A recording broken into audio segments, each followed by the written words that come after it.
Next question देखते हैं बच्चों, क्वेश्चन नंबर 3। क्वेश्चन नंबर 3 क्या कहता है? Question number 3, a is equal to 1 2 -3 4, b is equal टू 5 and -1। हमें ज्ञात करना है a इंटू बी। तो A B is equal to, A की वैल्यू है 1 2 -3 4, बी की वैल्यू है 5 -1। करें मल्टीप्लाई, ये पंक्ति केवल एक ही स्तंभ है तो करो गुणा।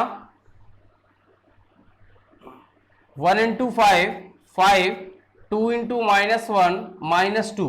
अब दूसरी पंक्ति को करें इस स्तंभ से, -3 इंटू 5 -15, 4 इंटू -1 -4। कितना निकल के आ गया? 3 एंड -19। ये आ गया ए बी का गुणनफल। नेक्स्ट है क्वेश्चन नंबर 4। क्वेश्चन नंबर 4 क्या कह रहा है? a is equal to minus iota. Iota जानते हो आप, काल्पनिक संख्या होती है, आपने सममित संख्या में पढ़ा होगा 11th में। और b is equal to 0 iota iota और 0। अब बी ए ज्ञात करना है हमें, b इंटू ए। तो b की वैल्यू है minus iota 0 0 iota, sorry b की वैल्यू है 0 आयोटा आयोटा 0 इंटू ए की वैल्यू है माइनस आयोटा 0 0 आयोटा। अब देखो, करें मल्टीप्लाई, ये पंक्ति, ये पहला स्तंभ और ये दूसरा स्तंभ, करो गुणा। 0 into minus iota 0, iota into 0 0, 0 into 0 0, iota into iota iota square. फिर दूसरी पंक्ति पहले स्तंभ से करें, आयोटा इंटू माइनस आयोटा, तो माइनस के iota square. 0 into 0 plus 0, iota into 0 0, 0 into iota 0, यानी 0 प्लस 0 0, आयोटा स्क्वायर की वैल्यू -1, या माइनस का आयोटा स्क्वायर है तो आयोटा स्क्वायर की वैल्यू -1, -1 बाहर है ही, और 0 प्लस 0 0, या ये हो गया आपका 0 -1, ये माइनस माइनस प्लस 1 और 0। ये आ गया बी ए गुणनफल। ये क्वेश्चन नंबर 4 तक हो गया आपके, स्क्रीनशॉट ले लें इसका। फिर देखते हैं नेक्स्ट क्वेश्चन नंबर 5।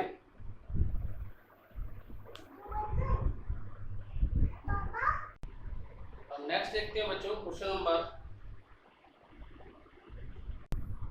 अब नेक्स्ट देखते हैं बच्चों क्वेश्चन नंबर 5। क्वेश्चन नंबर 5 क्या कह रहा है? गर्मी बहुत ज्यादा है बच्चों, क्या करें। बच्चा आप लोग घर में ही रह के पढ़ रहे हो। a minus b is equal to 1 1 -1 1 1 0 1 0 0। ये a माइनस बी दे रखा है और a प्लस बी दे रखा है 3 5 -7 -1 1 4 11 8 0। ये a प्लस बी और a माइनस बी यानी दो अवयवों का योगफल और व्यवकलन दे रखा है। और हमसे पूछा गया है इन दोनों अवयवों के अलग अलग मान पूछे गए हैं। अवयव ए तथा बी ज्ञात कीजिए। तो अवयव ए तथा बी देखो जरा, इसे मान लेते हम इक्वेशन नंबर 1 और इसे इक्वेशन नंबर 2, समीकरण 1 और समीकरण 2। तो समीकरण 1 व 2 को जोड़ें तो बी से बी कैंसिल हो जाएगा, एक ही वैल्यू आ जाएगी। समीकरण 1 व 2 को जोड़ने पर, समीकरण 1 व 2 को जोड़ने पर, जोड़ो समीकरण 1 व 2 को, तो देखो ये b से b तो कैंसिल, a प्लस ए कितना हो जाएगा 2a, और यहां पर दोनों अवयवों को योगफल के रूप में लिख दो 1 1 minus 1 1 1 0 1 0 0 plus 3 5 minus 7 minus 1 1 4 11 8 0। 2a is equal to, योगफल करें तो 1 प्लस 3, कोटियां समान है, संगत अवयवों का योगफल करेंगे 1 plus 3 4, 1 plus 5 6, minus 1 minus 7 minus के 8, 1 minus 1 0, 1 plus 1 2, 0 plus 4 4, 1 plus 11 12, 0 plus 8 8, 0 plus 0 0। ये किसकी वैल्यू आई है, अभी 2a की वैल्यू आई है। तो हमें a की वैल्यू निकालनी है, तो यहां पर क्या हो जाएगा 1/2 इंटू 4 6 माइनस 8 0 2 4 12 8 0। अब 1/2 को इन सबसे गुणा करना है, तो क्या कैसे करेंगे, यानी अब अदिश राशि है यानी अचर राशि है 1/2, इसको अवयव के अवयव में यदि गुणा करते हैं तो प्रत्येक अवयव से गुणा होगी, तो गुणा करो। तो a is equal to 1/2 into 4, तो 2 से 2 टाइम्स कैंसिल हो जाएगा तो 2 बच जाएगा। 1/2 इंटू 6 यानी 3 बच जाएगा। 1/2 इंटू माइनस 8 यानी माइनस का 4 बचेगा। 1/2 इंटू 0 तो 0 ही रहेगा। 1/2 इंटू 2 तो क्या हो जाएगा प्लस का 1। 1/2 इंटू 4 तो प्लस का 2। 1/2 इंटू 12 प्लस का 6। 1/2 इंटू 8 प्लस का 4। 1/2 इंटू 0 0। ये a का मान आ गया। अब चाहो तो समीकरण 1 में से 2 को घटा के b का मान निकालो, चाहे a का मान इन दोनों में से किसी भी एक समीकरण में रख दो, a का मान आ जाएगा b का। तो समीकरण 2 से, समीकरण 2 में a का मान रख देते हैं 2 3 माइनस 4 0 1 2 6 4 0 और plus b is equal to 3 5 minus 7 minus 1 1 4 11 8 0। अब क्या करें, इसको पक्षांतरण करके उधर ले जाएं तो इसके आगे क्या आ जाएगा, नेगेटिव चिन्ह आ जाएगा, माइनस का निशान, यानी b is equal to 3 5 minus 7 minus 1 1 4 11 8 0 minus, यह भी उधर आ जाएगा 2 3 माइनस 4 0 1 2 6 4 0।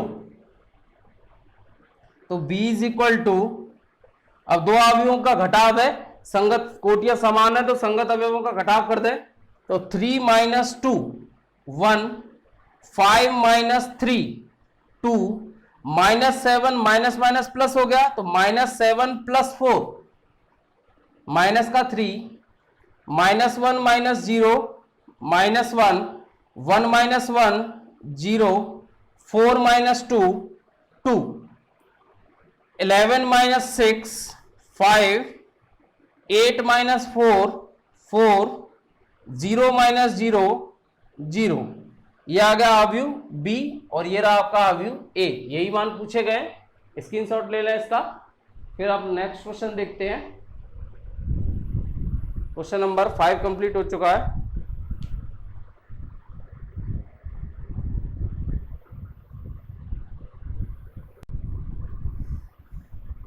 नेक्स्ट क्वेश्चन है बच्चों क्वेश्चन नंबर 6। क्वेश्चन नंबर 6 में क्या कह रहा है, वो दो अवयव दिए हुए हैं आपको बराबर, तो x और y के मान ज्ञात करवा रहा है। तो लिख लेते हैं दोनों अवयवों को, -2 -3 1 -y -2 -1 और 4 इज इक्वल टू x + 2 -3 1 5 -1 4। अब x और y के मान ज्ञात करा रहा है, तो ये दोनों अवयव समान दिए हुए हैं। समान का मतलब क्या होता है, इनकी कोटियां समान होनी चाहिए। बिल्कुल समान है, 2 पंक्तियां हैं और 3 स्तंभ हैं, 1 और 2 पंक्ति 1 2 3, यहां भी 2 पंक्ति 1 2 3 स्तंभ, यानी कोटियां तो समान है। अब समान अवयव की क्या कंडीशन होती है कि संगत अवयव भी बराबर होने चाहिए। तो संगत अवयव बराबर करने के लिए क्या करें, संगत अवयवों को बराबर करो तो -2 इज इक्वल टू x + 2। तो इस 2 को इधर ले आए तो -2 - 2 इज इक्वल टू x, तो -4 इज इक्वल टू x, या x is equal to -4। x की वैल्यू आ गई। इसी प्रकार y के लिए देखें, तो y के लिए y का कौन से टर्म में दिया हुआ, दूसरी पंक्ति पहले स्तंभ का पहला अवयव है, दूसरी पंक्ति का दूसरी पंक्ति और पहले स्तंभ का अवयव है। तो -y -2 इज इक्वल टू 5, या -y इज इक्वल टू 5 + 2, तो -y इज इक्वल टू 7, या y is equal to -7। x और y की वैल्यूज आ गई, यही पूछी गई हमसे। नेक्स्ट है अपना क्वेश्चन नंबर 7। अब क्वेश्चन नंबर 7 में आपको मैट्रिक्स गुणनफल आना चाहिए कि मैट्रिक्स गुणनफल कब संभव होता है। केवल क्रम पूछा है और कुछ नहीं पूछा है। उसने दिया हुआ अवयव ए की कोटि दी हुई है, उसने 3 × 4, अवयव ए की कोटि 3 × 4 दी हुई है, और बी इस प्रकार का अवयव है कि AT × B तथा AB की पावर T, AB की पावर T दोनों ही संभव है। ये दोनों गुणनफल कैसे हैं, संभव है। जब ये दोनों गुणनफल संभव है तो इसका मतलब क्या होना चाहिए कि अब हमें बी अवयव का क्रम लिखने को कह रहा है। तो सबसे पहले a की पावर जब t करोगे तो a की पावर t का क्रम क्या हो जाएगा, 4 × 3, 4 × 3। अब यहां से यानी जो है अगर AT × B अपने को देखना है तो यहां से हम एक चीज तो कह सकते हैं कि जो है दो अवयवों का गुणनफल कब संभव होता है, जब पहले अवयव में स्तंभों की संख्या दूसरे अवयव में पंक्तियों की संख्या के बराबर हो। तो यहां से यानी पंक्तियों की संख्या तो आ गई 3, ये दोनों बराबर होंगी। अब क्रॉस, अब स्तंभों की संख्या कितनी होनी चाहिए वो मिलेगी हमें यहां से। अब देखो ए का क्रम कितना है, 3 × 4, 3 × 4। अब b की पावर t का क्रम कितना होना चाहिए, b की पावर t का क्रम कितना होना चाहिए, 4 × कुछ होना चाहिए, ताकि पंक्तियों और स्तंभों की संख्या क्या हो, इसमें स्तंभों की संख्या इसकी पंक्तियों की संख्या के बराबर हो। यानी b की पावर t में जो आपके b की पावर t में ये आ रहा है, आपका जो पंक्तियों की संख्या आ रही है वो 4 आ रही है। तो b में क्या होगी, यानी इसका व्युत्क्रम करेंगे तो b में जो है पंक्तियों की ये क्या होगी, जो पंक्तियों की संख्या वो किस में बदल जाएगी, स्तंभों में बदल जाएगी। ठीक है, तो क्रॉस, अब देख लो यानी ये तो बन गई स्तंभों की संख्या, ये मिल गई पंक्तियों की संख्या। तो अवयव b का क्रम कितना हो गया, 3 × 4, ये आ गया आपका आव्यूह बी का क्रम। इसमें आपको मैट्रिक्स के गुणनफल की अवधारणा का प्रयोग करना है और उससे आपको आव्यूह बी का क्रम मिल जाएगा। बस केवल ये आपके समझने के लिए इस टाइप के क्वेश्चंस राजस्थान बोर्ड एग्जाम्स में आपको नहीं मिलेंगे, ठीक है ना। और भी अच्छे क्वेश्चंस हैं, बहुत सिंपल क्वेश्चन है ये, केवल मैट्रिक्स की अवधारणा आपको जो है समझाने के लिए इस प्रश्न को दिया गया है। तो ध्यान से देखना है इसको और ले लें इनका स्क्रीनशॉट। फिर देखते हैं next question, question number 8।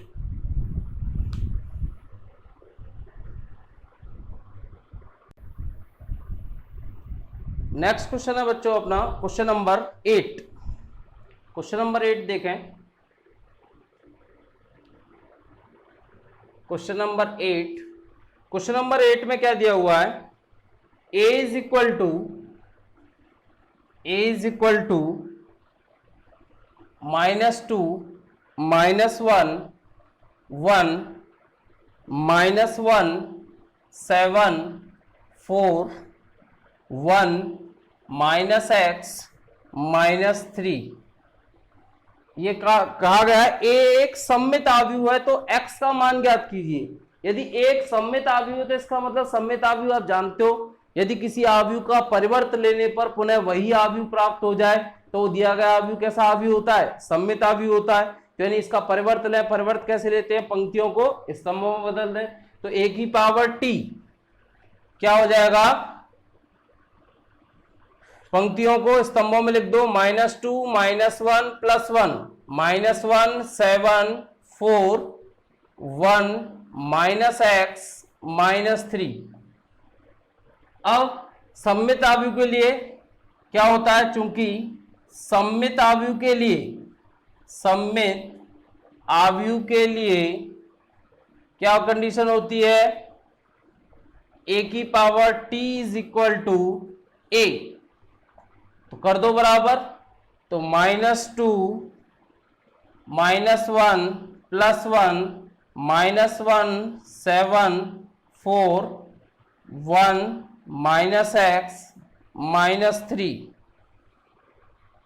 Is equal to -2 -1 +1 -1 7 -x 1 4 -3। अब ये दोनों आव्यूह कैसे दिए दिख रहे हैं आपको, बराबर दिख रहे हैं। तो बराबर दिख रहे हैं तो संगत अवयव बराबर देखेंगे तो x कहाँ दिया हुआ है, यहाँ पे दिया हुआ है। तो इसके संगत अवयव कौन सा है, ये तो -x इज इक्वल टू 4। तो x is equal to -4, x का मान पूछ रहा है वो। यदि एक सममित आव्यूह है तो x का मान क्या होगा। और दूसरे अवयव से भी देख सकते हो, यहाँ भी x दिया हुआ है, यहाँ भी x दिया हुआ है, इससे भी देखा है तो -x इज इक्वल टू 4। तो x इज इक्वल टू क्या निकल के आएगा, वही -4 ही निकल कर आएगा। दोनों ही तरीके से देख सकते हैं, ठीक है। ये हो गया आपका क्वेश्चन नंबर 8, स्क्रीनशॉट ले लें इसका। फिर नेक्स्ट क्वेश्चन करते हैं।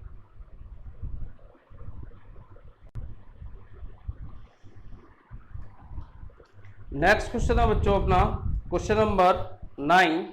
क्वेश्चन नंबर 9 क्या कह रहा है, देखो जरा। क्वेश्चन नंबर 9 कह रहा है, इस टाइप का क्वेश्चन राजस्थान बोर्ड में कई बार पूछ लिया गया है, एक नंबर में पूछा जाता है।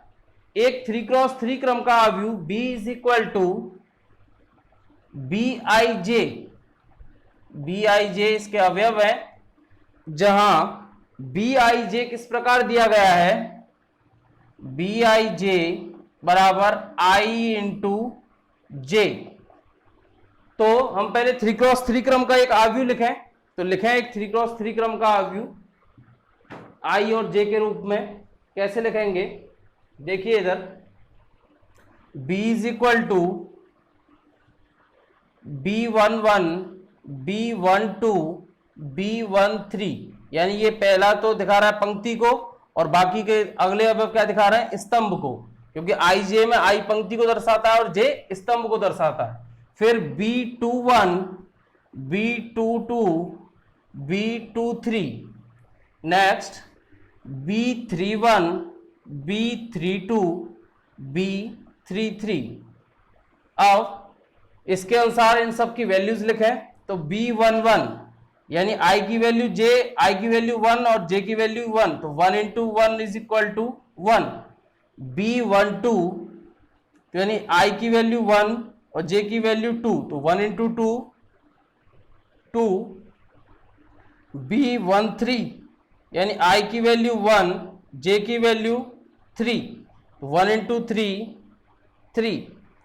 B21 यानी आई की वैल्यू 2, j की वैल्यू 1 यानी 2। B22 यानी आई की वैल्यू भी 2, j की वैल्यू भी 2, तो 2 इंटू 2 4।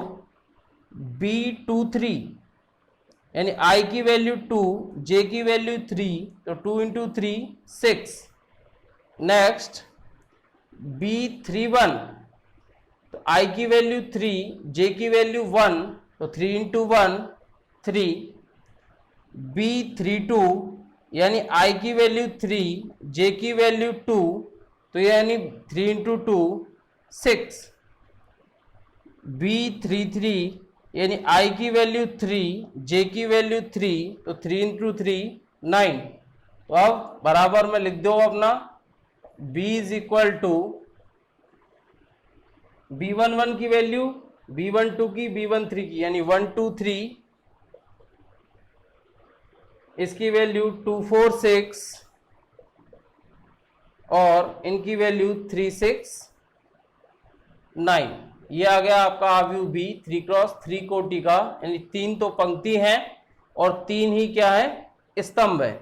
ले लें इसका स्क्रीनशॉट। फिर नेक्स्ट देखते हैं क्वेश्चन नंबर 10।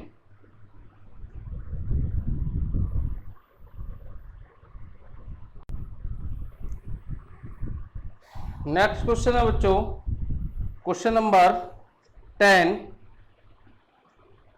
क्वेश्चन नंबर 10 में क्या कहा गया है,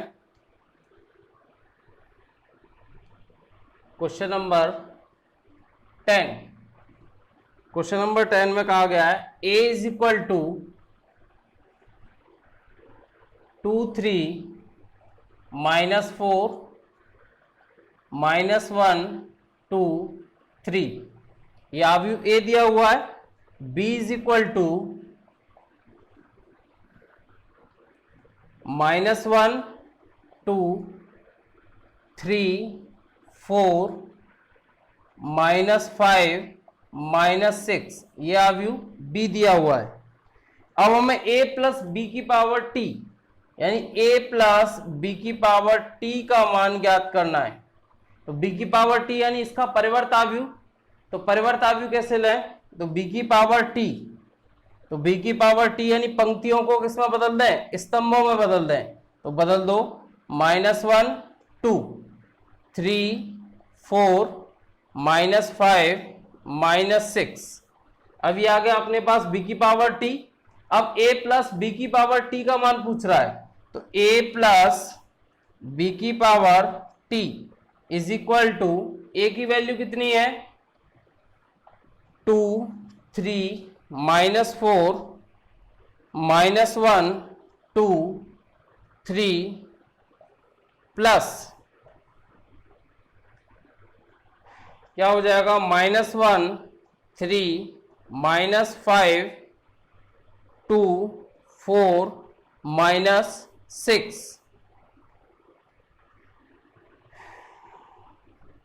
योगफल कर दीजिए संगत अवयवों का। 2 प्लस -1 यानी 2 -1, तो क्या बचेगा प्लस का 1। 3 प्लस 3 यानी 6, -4 प्लस -5, तो -4 और -5 कितने हो गए, माइनस के 9। -1 प्लस 2, तो माइनस का 1 है प्लस का 2 है, तो प्लस का 1 बचेगा। 2 प्लस 4 तो 6, 3 प्लस -6 यानी 3 -6, तो माइनस के 6 है प्लस के 3 है, तो माइनस के 3 बचेंगे। ये हो गया आपका क्वेश्चन नंबर 10। स्क्रीनशॉट ले लें इसका। फिर नेक्स्ट क्वेश्चन देखते हैं, क्वेश्चन नंबर 11।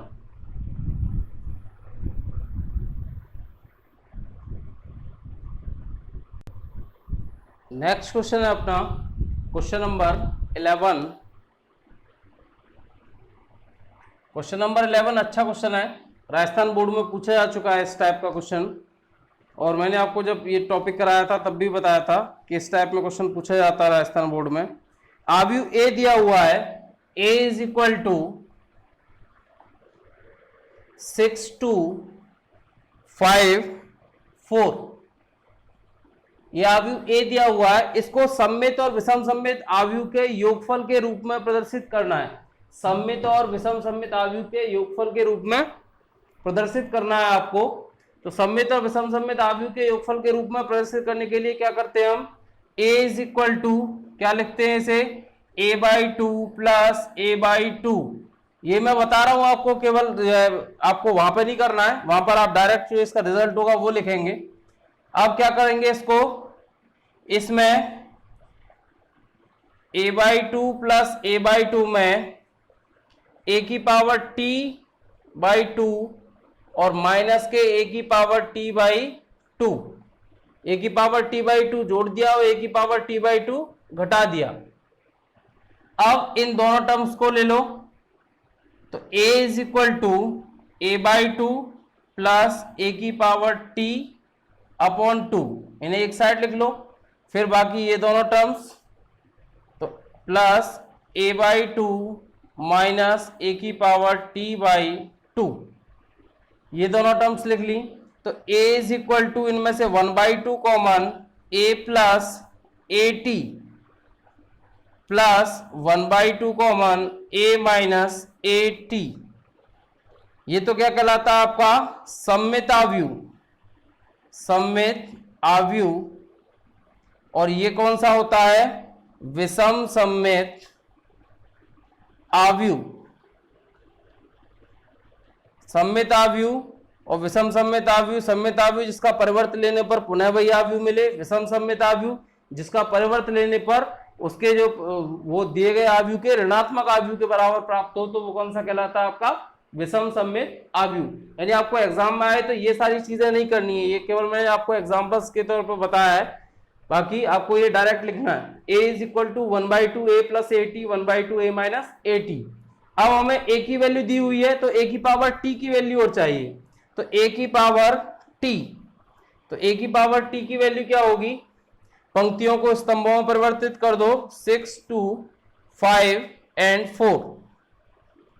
अब हमें निकालना है a प्लस at, तो a प्लस at यानी a की वैल्यू है 6 2 5 4, a की पावर t की वैल्यू है 6 5 2 4।